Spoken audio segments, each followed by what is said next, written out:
নমস্কার,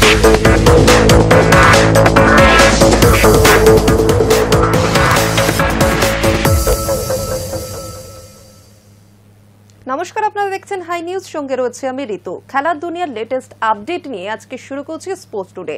আর শুরুতে দেখে নেব আজকের হেডলাইন্স।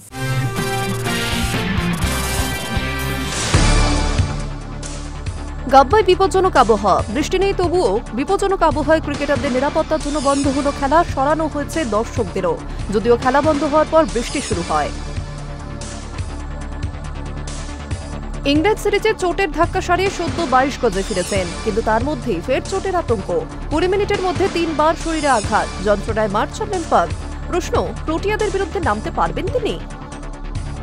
একজন ফুটবল বিশ্বের কিংবদন্তি, আরেকজন মাত্র 17 বছর বয়সেই জিতেছেন ইউরো। দুজনের সঙ্গে জড়িয়ে আছে বার্সেলোনা ফুটবল ক্লাবের নাম। এবার কি দুজনকে একসঙ্গে দেখার প্রত্যাশা পূরণ হতে চলেছে? গুরু মেসির মুখোমুখি হবে শিষ্য ইয়ামাল। আইএসএল এর ভবিষ্যৎ অনিশ্চিত। দেশের সেরা লিগ আদৌ হবে কিনা সেই নিয়ে বিরাট প্রশ্নচিহ্ন, কারণ কোনো সংস্থাই আইএসএল এর টেন্ডারের জন্য বিড করেনি। এই অবস্থা অনির্দিষ্টকালের জন্য অনুশীলন স্থগিত মোহনবাগানের। গাব্বায় বিপজ্জনক আবহাওয়া, বৃষ্টি নেই তবু বিপজ্জনক আবহাওয়ায় ক্রিকেটারদের নিরাপত্তার জন্য বন্ধ খেলা, সরানো হচ্ছে দর্শকদেরও। যদিও খেলা বন্ধ হওয়ার পর বৃষ্টি শুরু হয়। বৃষ্টিপাত বা খারাপ আবহাওয়ার জন্য খেলা বন্ধ হয়েছে। এই দৃশ্য খেলার মাঠে প্রায়শই দেখা যায়, কিন্তু ব্রিসবেনে শনিবার এমন দৃশ্য দেখা গেল যা অস্বাভাবিক। বৃষ্টি নেই, শুধু ঘন ঘন বজ্রপাত, প্রবল শব্দ, যার জেরে ক্রিকেটারদের নিরাপত্তার স্বার্থে খেলা বন্ধ করে দিতে হলো। যদিও খেলা বন্ধ হওয়ার পর বৃষ্টি শুরু হয়, শুধু ক্রিকেটারদের নয়, সমর্থকদের সুরক্ষা নিয়েও উদ্বিগ্ন স্টেডিয়াম কর্তৃপক্ষ। তাই মাঠের একেবারে নিচের দিকে শেডহীন গ্যালারিতে যে দর্শকরা বসেছিলেন তাদের ওপরের সারিতে সরিয়ে নিয়ে যাওয়া হয়েছে। নিচের সারিতে কাউকে বসতে দেওয়া হয়নি। এমনকি খেলা বন্ধ হওয়ার পর জায়ান্ট স্ক্রিনে আবহাওয়া নিয়ে সতর্ক বার্তাও দেওয়া হয়েছে, যাতে বলা হয়েছে আমরা বিপজ্জনক আবহাওয়ার সম্মুখীন, দয়া করে নিরাপদ জায়গায় আশ্রয় নিন। শনিবার ম্যাচের শুরুটা অবশ্য নির্ধারিত সময়ে হয়েছিল। শনিবার ফের টসে হারে ভারত। অজিরা প্রথমে ফিল্ডিং করার সিদ্ধান্ত নেয়। ভারতীয় দলে একটি বদল করা হয়েছে। তিলক বর্মাকে বিশ্রাম দিয়ে এই ম্যাচের জন্য সুযোগ দেওয়া হচ্ছে রিঙ্কু সিংকে। এর বাইরে আর কোনো বদল নেই। প্রথমে ব্যাট করতে নেমে শুরুটা দুর্দান্ত করেছিল টিম ইন্ডিয়া। বৃষ্টিতে খেলা বন্ধ হওয়া পর্যন্ত 4 ওভারে 5 বলে বিনা উইকেটে 52 রান করেছিল টিম ইন্ডিয়া। শনিবার টি-20 ক্যারিয়ারে 1000তম রানটাও করে ফেলেছেন অভিষেক শর্মা। মাত্র 28টি ইনিংসে এই মাইলফলক ছুঁলেন তিনি। দ্বিতীয় দ্রুততম ভারতীয় হিসেবে এই কীর্তি অভিষেকের। এর আগে বিরাট কোহলি টি-20তে 1000 রান করেছিলেন 27 ইনিংসে। সিরিজে ইতিমধ্যেই 2-1 ব্যবধানে এগিয়ে ভারত। ফলে শনিবার গাব্বায় কোনোভাবে খেলা না হলেও সিরিজ ভারতের পকেটেই ঢুকে যাবে। সদ্য ওয়ানডে সিরিজে টিম ইন্ডিয়া হেরেছে। এই সিরিজ জিতলে সেটার বদলা নিশ্চিত করে ফেলবে Gambhir brigade. High news network.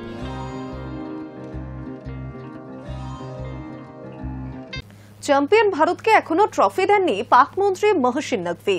এই সমস্যা এবার গড়ালো আইসিসিতেও। এশিয়া কাপ সমস্যা সমাধানের জন্য বিশেষ কমিটি গড়ল বিশ্ব ক্রিকেট নিয়ামক সংস্থা। এশিয়া কাপ নিয়ে বিতর্ক এখনো অব্যাহত। ভারত পাকিস্তান দুই চিরপ্রতিদ্বন্দ্বী দেশের ক্রিকেট সংক্রান্ত সমস্যা এবার গড়ালো আইসিসিতেও। এশিয়া কাপ সমস্যা সমাধানের জন্য বিশেষ কমিটি গড়ল বিশ্ব ক্রিকেট নিয়ামক সংস্থা। সেখানে মধ্যস্থতা করার জন্য কাকে নির্বাচিত করল আইসিসি? এশিয়া কাপ চ্যাম্পিয়ন হয়ে ভারতীয় দল মহসিন নকভির কাছ থেকে ট্রফি ও মেডেল নিতে অস্বীকার করেছিল। পরিবর্তে ট্রফি নিয়ে চম্পট দেন নকভি। অনেকেই বলছেন আসলে পুরস্কার বিতরণী অনুষ্ঠানে সজোরে থাপ্পড় সহ্য করতে না পেরে প্রতিশোধ স্পৃহা জেগে উঠেছিল তার। সেই কারণেই হয়তো ভারতকে এখনো ট্রফি ফিরিয়ে দেওয়া হয়নি। এই নিয়ে ভারত প্রথম থেকে চাপ দিয়ে চলেছে, কিন্তু পাকিস্তান ক্রমশ বিষয়টি থেকে পালিয়েই বেড়াচ্ছে।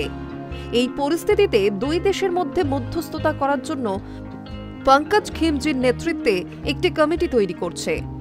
পঙ্কজ ওমান ক্রিকেট বোর্ডের চেয়ারম্যান। দুই দেশের বোর্ডের সঙ্গেই তার ভালো সম্পর্ক। এর আগেও বিভিন্ন বিষয় নিয়ে দুপক্ষের মধ্যে মধ্যস্থতাকারীর ভূমিকা পালন করেছেন।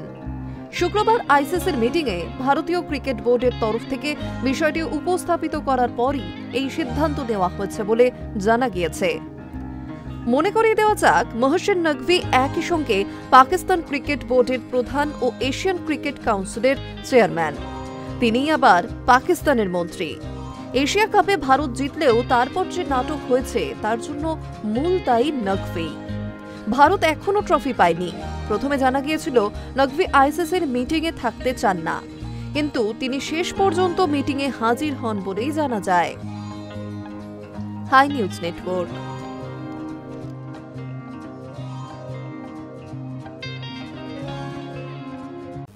ইংল্যান্ড সিরিজে চোটের ধাক্কা সারিয়ে সদ্য 22 গজে ফিরেছেন, কিন্তু তার মধ্যেই ফের চোটের আতঙ্ক। 20 মিনিটের মধ্যে 3 বার শরীরে আঘাত, যন্ত্রণায় মাঠ ছাড়লেন পান্ত। প্রশ্ন, প্রোটিয়াদের বিরুদ্ধে নামতে পারবেন তিনি? ইংল্যান্ড সিরিজে চোটের ধাক্কা সারিয়ে সদ্য 22 গজে ফিরেছেন, কিন্তু তার মধ্যেই ফের চোটের আতঙ্ক। দক্ষিণ আফ্রিকার বিরুদ্ধে ভারতের এ দলের বেসরকারি টেস্টে 20 মিনিটের মধ্যে 3 বার বিপজ্জনকভাবে আহত হলেন ঋষভ পান্ত, যে কারণে মাঠ ছেড়ে বেরিয়েই যেতে হয়। ফলে দক্ষিণ আফ্রিকার বিরুদ্ধে টেস্ট সিরিজে আগে পান্তকে নিয়ে ফের আশঙ্কার কালো মেঘ ঘনাচ্ছে। বিসিসিআই এর সেন্টার অফ এক্সেলেন্সে চলছে দক্ষিণ আফ্রিকার বিরুদ্ধে দ্বিতীয় বেসরকারি টেস্ট, যে দলের অধিনায়কের দায়িত্ব পান্থের কাঁধে। প্রথম ইনিংসে মাত্র 24 রান করেছিলেন, দ্বিতীয় ইনিংসে পুরো ব্যাটই করতে পারলেন না। শনিবার সকালে একের পর এক আঘাত আছড়ে পড়ল তার শরীরে। 20 মিনিটের মধ্যে 3টি আঘাতের সমস্যায় পড়লেন ভারতের উইকেট কিপার।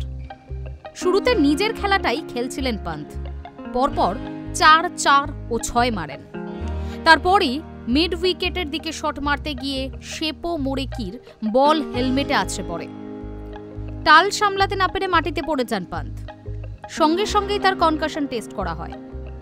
কিছুক্ষণ পর মোরেকির আরেকটা শর্ট বল সোজা এসে বাহাতে লাগে। যন্ত্রণায় কাতরাতে থাকেন তিনি, গ্লাভসও খুলে ফেলেন। ফিজিও এসে শুশ্রূষা করার পর ফের ব্যাট করেন তিনি, কিন্তু কিছুক্ষণের মধ্যেই ফের আঘাত। এবার তলপেটে এসে লাগে মোরেকির বল। এই নিয়ে 20 মিনিটের মধ্যে 3 বার আঘাত পান তিনি। ফিজিও এসে শুশ্রূষা করার পর আর ঝুঁকি নেননি পান্ত। রিটায়ার্ড হার্ট হয়ে ড্রেসিং রুমে চলে যান। যদিও তার চোট কতটা গুরুতর সেটা জানা যায়নি, তবে পান্তকে নিয়ে চিন্তা বাড়ছেই। আদৌ দক্ষিণ আফ্রিকার বিরুদ্ধে টেস্ট সিরিজ খেলতে পারবেন তো? উদ্বেগ বাড়ছে ভক্তদের মধ্যে। 14 নভেম্বর থেকে ইডেনে শুরু হচ্ছে দক্ষিণ আফ্রিকার বিরুদ্ধে প্রথম test match. High news network.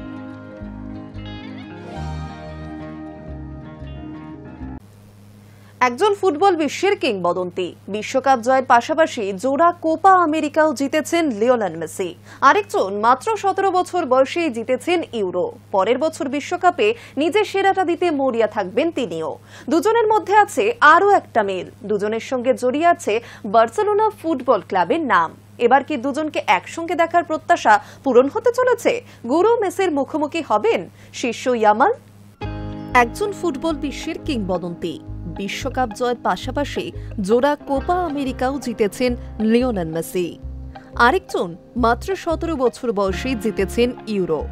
পরের বছর বিশ্বকাপে নিজের সেরাটা দিতে মরিয়া থাকবেন তিনিও। দুজনের মধ্যে আছে আরও একটা মিল, দুজনের সঙ্গে জড়িয়ে আছে বার্সেলোনা ফুটবল ক্লাবের নাম। যদিও মেসি আর ইয়ামালের কখনো একসঙ্গে খেলা হয়নি।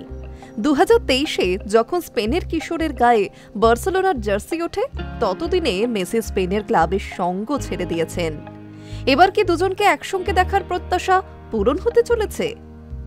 গুরু মেসির মুখোমুখি হবে শিষ্য ইয়ামাল। দুই মহাদেশের দুই সেরা দেশ মুখোমুখি হবে ফিনালিসেমায়। স্পেনের সংবাদ মাধ্যমের মতে আগামী বছরের 27শে মার্চ মুখোমুখি হতে পারেন মেসি ও ইয়ামাল, অর্থাৎ আর্জেন্টিনা বনাম স্পেনের ফিনালিসিমা। কোথায় হতে পারে এই ম্যাচ? মেসির জন্য পয়া স্টেডিয়ামে, কাতারের লুসেল স্টেডিয়ামে হতে পারে এই ম্যাচ, অর্থাৎ যে স্টেডিয়ামে 2022 বিশ্বকাপের ফাইনাল হয়েছিল, আর সেই বিশ্বকাপ জিতেছিলেন মেসি। এখনো দুই দেশ থেকে আনুষ্ঠানিকভাবে কিছু জানানো হয়নি, তবে সব ঠিক থাকলে প্রথমবার প্রতিদ্বন্দ্বী হিসেবে সাক্ষাৎ হবে গুরু শিষ্যের।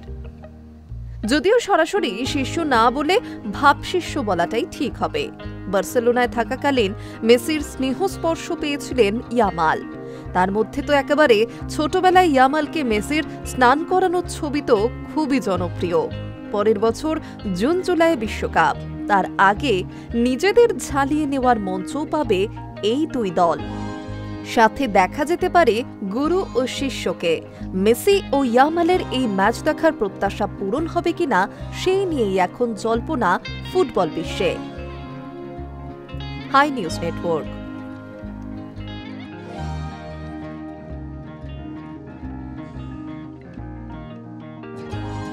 আইএসএল এর ভবিষ্যৎ অনিশ্চিত। দেশের সেরা লিগ আদৌ হবে কিনা সেই নিয়ে বিরাট প্রশ্নচিহ্ন। কারণ কোন সংস্থাই আইএসএল এর টেন্ডারের জন্য বিড করেনি। এই অবস্থা অনুশীলনে নামছে না মোহনবাগান। অন্তত যতক্ষণ না আইএসএল নিয়ে কোনো স্পষ্টতা আসছে ততক্ষণ এই পরিস্থিতি চলবে। আইএসএল এর ভবিষ্যৎ অনিশ্চিত। দেশের সেরা লিগ আদৌ হবে কিনা সেই নিয়ে বিরাট প্রশ্নচিহ্ন। কারণ কোনো সংস্থাই আইএসএল এর টেন্ডারের জন্য বিড করেনি। আইএসএল নিয়ে এই পরিস্থিতির জন্য অনির্দিষ্টকালের জন্য অনুশীলন স্থগিত রাখল মোহনবাগান। অন্তত যতক্ষণ না আইএসএল নিয়ে স্পষ্ট কোনো বার্তা আসছে ততক্ষণ তারা অনির্দিষ্টকালের জন্য এই সিদ্ধান্ত গ্রহণ করেছে। আইএসএল এর আয়োজনের জন্য প্রথমে 5 নভেম্বর বিড পেপার জমা দেওয়ার শেষ দিন রেখেছিল ফেডারেশনের টেন্ডার কমিটি। পরে সেটা বাড়িয়ে 7 নভেম্বর করা হয়। কিন্তু দুদিন বাড়ানোর পর এফএসডিএল সহ কোনো সংস্থা আইএসএল এর জন্য বিড করেনি। ফলে আইএসএল হওয়া নিয়েই বিরাট প্রশ্নচিহ্ন। এই অবস্থায় অনুশীলনে নামছে না সবুজ মেরুন ব্রিগেড। আইএসএল নিয়ে কোনো স্পষ্টতা পাওয়া যাচ্ছে না। সেই কারণেই এই সিদ্ধান্ত এবং ততক্ষণ পর্যন্তই এই পরিস্থিতি চলবে বলে জানা গিয়েছে। 10 নভেম্বর থেকে মোহনবাগানের অনুশীলন শুরু হওয়ার কথা ছিল। কিন্তু আইএসএল এর অনিশ্চয়তা মানে সব ক্লাবের মাথাতেই দুশ্চিন্তার কালো মেঘ। ফলে অনুশীলন বন্ধ রাখছে মোহনবাগান। আরও একটি বিষয় হল সবুজ মেরুন কোচ হোসে মলিনার ভাগ্য নিয়েও সিদ্ধান্ত কি হবে জানা যাচ্ছে না। অর্থাৎ সবুজ মেরুন শিবিরের কোচ হিসেবে মলিনাকে পরবর্তী ম্যাচে দেখা যাবে কিনা সেই নিয়েও জল্পনা শুরু হয়েছে। কারণ আইএসএল এর দিন জানলে ভাগ্য নির্ধারণ হতো মলিনার। সেটা নিয়েও আপাতত কোনো উত্তর নেই। High news network.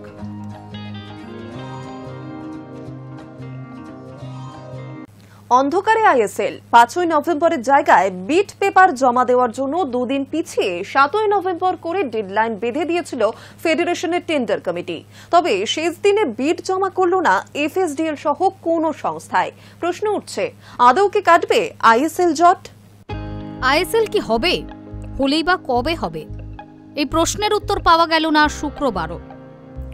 5 নভেম্বরের জায়গায় বিড পেপার জমা দেওয়ার জন্য দুদিন পিছিয়ে 7 নভেম্বর করে ডেডলাইন বেঁধে দিয়েছিল ফেডারেশনের টেন্ডার কমিটি। ঘটনাচক্রে শুক্রবারও আইএসএল এ বিড করল না এফএসডিএল, বিড করল না অন্য কোনো সংস্থাও। ফলে আইএসএল নিয়ে আধার এখনও কাটল না। বিডে অংশ নেবার আগে ফেডারেশনের টেন্ডার কমিটির কাছে প্রায় 200টির মতো প্রশ্ন লিখিত আকারে পাঠিয়েছিল এফএসডিএল। সেই প্রশ্নেরও উত্তর দিয়েছে টেন্ডার কমিটি। দেখার বিষয় হল শুক্রবার আইএসএল এর ভবিষ্যৎ কোন দিকে গড়াচ্ছে। কিন্তু এফএসডিএল সহ বাকিরাও বিড না করায় আইএসএল নিয়ে অনিশ্চয়তা এখনও কাটল না। এফএসডিএল এ যে প্রশ্নগুলি মূলত ছিল সেগুলিকে নস্যাৎ করে দিয়েছে আইএসএল এর টেন্ডার কমিটি। যেমন বছরের 37.5 কোটি দেওয়ার প্রসঙ্গে জানিয়েছে সেটা দিতেই হবে। অবনমন নিয়ে এফএসডিএল প্রশ্ন তুললে সেই প্রসঙ্গেও টেন্ডার কমিটি তাদের উত্তরে জানিয়ে দিয়েছিল। শীর্ষ আদালত নির্দেশ দেয় দেশের 1 নম্বর লিগে চ্যাম্পিয়নশিপ ও রেলিগেশন দুটোই থাকবে। প্রতি বছর যে দলটিকে নিয়ে আইএসএল পরিচালনা করা হয় সেই দলের প্রত্যেক সদস্য, ভেন্ডার প্রত্যেককে আইএসএল শুরুর জন্য স্ট্যান্ড বাই করে রাখা আছে। মনে করা হচ্ছে আইএসএল এর দায়িত্ব তখন নেবে এফএসডিএল যখন সেটা নিজেদের শর্তে করতে পারবে। এখন নভেম্বরের শেষের দিকেও যদি কারো হাতে কোনোভাবে আইএসএল চালানোর দায়িত্ব আসে তাহলেও জানুয়ারির শেষ কিংবা ফেব্রুয়ারির প্রথম দিকের আগে লিগ শুরু করা প্রায় অসম্ভব। তাই ভারতীয় ফুটবল সুপার কাপ এরপর কোন দিকে বইবে সেই প্রশ্নের কোনো উত্তর আপাতত নেই। High news network. আক্ষেপ থেকে জাতীয় দল ছাড়ছেন সুনীল, জানিয়ে দিলেন ক্লাব ফুটবল ছাড়ার দিনক্ষণ। কি বলেছেন 42 বছর বয়সী এই ফুটবলার? 2024 সালে 19 বছরের আন্তর্জাতিক ক্যারিয়ারে ইতি টেনেছিলেন সুনীল ছেত্রী, কিন্তু 1 বছরের মধ্যেই সিদ্ধান্ত বদল করে ভারতীয় দলে ফেরেন তিনি। অক্টোবরের একেবারে শেষে 42 বছর বয়সী ফুটবলারের সঙ্গে নতুন চুক্তি করেছে বেঙ্গালুরু এফসি। 18 নভেম্বর ঢাকায় বাংলাদেশের বিপক্ষে ভারতের এশিয়ান কাপ বাছাই পর্বের ম্যাচ। সেই ম্যাচে প্রাথমিক দলে রাখা হয়নি সুনীলকে। তাই প্রশ্ন উঠছে, তাহলে কি অবসর নিতে চলেছেন সুনীল? নিজেই খোলসা করেছেন সেই কথা। তাছাড়াও ইঙ্গিতপূর্ণ মন্তব্যে জানিয়েছেন ক্লাব ফুটবল ছাড়ার দিনক্ষণও। অবসর ভেঙে ফিরে আসা সুনীলকে খেলানো হলেও এশিয়ান কাপের মূল পর্বে যাওয়ার আর কোনো সুযোগ নেই ভারতীয় দলের সামনে। তবে খালিদ জামিল ভারতীয় ফুটবল দলের কোচের পদে বসার পর থেকেই সুনীলের বিকল্প খোঁজার কাজ শুরু হয়ে গিয়েছে বলে মনে করছে ফুটবল মহল। এই আবহে সংবাদ মাধ্যম সূত্রে খবর, এশিয়ান কাপে যোগ্যতা অর্জন পর্বে খারাপ ফলাফল করার জন্য অবসরের পথে সুনীল। এক সর্বভারতীয় সংবাদ মাধ্যমকে তিনি বলেন, যদি এবারের আইএসএল জিতি তাহলে হয়তো দেশের জার্সিতে ফের মাঠে নামার সুযোগ পাব, কিন্তু 42 বছর বয়সে সেটা মোটেও সহজ কাজ নয়। এই মৌসুমে অন্তত 15টা গোল করে অবসর নিতে চাই আমি। উল্লেখ্য, প্রায় 1 যুগ আগে বেঙ্গালুরু এফসিতে সই করেছিলেন সুনীল ছেত্রী। অর্থাৎ 2013 সাল থেকে এখনো পর্যন্ত দক্ষিণী ক্লাবটির সঙ্গে নানান সুখ দুঃখের সাথে তিনি। তবে মাঝে 2 বছর মুম্বাই সিটি এফসিতে খেলেছেন, সেখান থেকে ফের বেঙ্গালুরুতে। তারপর থেকে টানা এই ক্লাবেই খেলেছেন আইএসএল এর সর্বোচ্চ গোলদাতা। সুনীলের সংযোজন, খালিদ স্যারকে আমার সিদ্ধান্তের কথা বলা কঠিন ছিল না। আমি যখন দেশের জার্সিতে প্রত্যাবর্তন করি তখন লক্ষ্য ছিল দেশকে এশিয়ান কাপে কোয়ালিফাই করানো। যদি কোয়ালিফায়ার না থাকতো তাহলে সম্ভবত আমি ফিরতাম না। এখন কোয়ালিফায়ার নেই, তাই হয়তো আমি আর ফিরব না। যোগ্যতা অর্জনের দৌড় থেকে ছিটকে যাওয়ার পর মনে হয়েছে এবার সরে যাওয়াই সঠিক সিদ্ধান্ত। যখন কোচকে কথা বলি তিনি বোঝেন, এতে আমি খুশি। আইএসএল-এ 14 গোল করার পর সুনীলকে জাতীয় দলে ফেরার অনুরোধ করেছিলেন তৎকালীন কোচ মানোলো মার্কেজ। এই প্রসঙ্গে সুনীল বলেন, আইএসএল-এর ফর্ম দেখেই আমাকে ডেকেছিলেন তিনি। আমিও কোয়ালিফায়ার রাউন্ডে খেলার জন্য উৎসাহিত হই। সুনীল হয়তো মনে করেছেন তিনি আর ভারতীয় ফুটবলের ভবিষ্যৎ না, ফলে গুরুত্বহীন ম্যাচের জায়গা আটকে রাখার কোনো অর্থ হয় না। তার জায়গায় ভবিষ্যৎ প্রজন্মের কোনো স্ট্রাইকারকে খেলালেই ভারতীয় ফুটবলের জন্য ভালো। High news network. ফেডারেশনের কার্যকরী কমিটি থেকে পদত্যাগ করলেন বিজয় বালি। তিনি শুধুই কার্যকরী কমিটির সদস্য ছিলেন না, একই সঙ্গে ফেডারেশনের কম্পিটিশন কমিটির চেয়ারপারসনও ছিলেন। সেই দায়িত্ব থেকে এবার তিনি পদত্যাগ করলেন। ফেডারেশনের কার্যকরী কমিটির থেকে পদত্যাগ করলেন বিজয় বালি। তিনি শুধুই কার্যকরী কমিটির সদস্য ছিলেন না, একই সঙ্গে ফেডারেশনের কম্পিটিশন কমিটির চেয়ারপারসনও ছিলেন। সেই দায়িত্ব থেকেও পদত্যাগ করেছেন। তিনি দীর্ঘ পদত্যাগপত্র পাঠিয়েছেন সভাপতি কল্যাণ চৌবের কাছে। সেই চিঠিতে নিজের পদত্যাগের কারণ বর্ণনা করতে গিয়ে একাধিক অভিযোগ করেছেন ফেডারেশনের দায়িত্বপ্রাপ্ত সেক্রেটারি জেনারেল সত্যনারায়ণের বিরুদ্ধে। তার আচরণকে ফেডারেশনের প্রশাসনিক নীতির সম্পূর্ণ পরিপন্থী বলেও উল্লেখ করেছেন বালি। তার অভিযোগ, একটি প্রতিযোগিতায় ফুটবলারদের টিটব্লুথ পরীক্ষা করা হয়েছিল বেঙ্গালুরু ভিত্তিক এজেন্সি দিয়ে। সেই সংস্থা নিয়ে গত বছর বার্ষিক সাধারণ সভায় বেশ কয়েকজন সদস্য উদ্বেগ প্রকাশ করেছিলেন। তার দাবি, একটি বয়সভিত্তিক প্রতিযোগিতায় 2 ফুটবলারের বেশি বয়স থাকলেও সত্ত্বেও তাদের খেলতে অনুমতি দিয়েছিলেন কম্পিটিশন কমিটির চেয়ারম্যান সহ কার্যকরী কমিটির কোনো সদস্যের সঙ্গে আলোচনা না করেই। কার্যকরী কমিটির গুরুত্বপূর্ণ সদস্য বালির এই পদত্যাগে আলোড়ন সৃষ্টি হয়েছে। এমনিতেই এই মুহূর্তে চূড়ান্ত ডামাডোলে ভারতীয় ফুটবল। আইএসএল এর ভবিষ্যৎ কি? আদৌ আইএসএল বা আই লিগ হবে কিনা এসব এখনো স্পষ্ট নয়। ফেডারেশনের এই কমিটি সুপ্রিম কোর্টের নির্দেশে কাজ চালানোর অধিকার পেলেও একই সঙ্গে কর্তারা রাজ্য সংস্থা এবং ফেডারেশনের পদে থাকতে পারবেন কিনা সেটা সুপ্রিম কোর্টে বিচারাধীন। এসবের মধ্যে বিজয় বালের পদত্যাগ ভারতীয় ফুটবলে আলোড়ন তৈরি করবে, সেটাই স্বাভাবিক। High news network.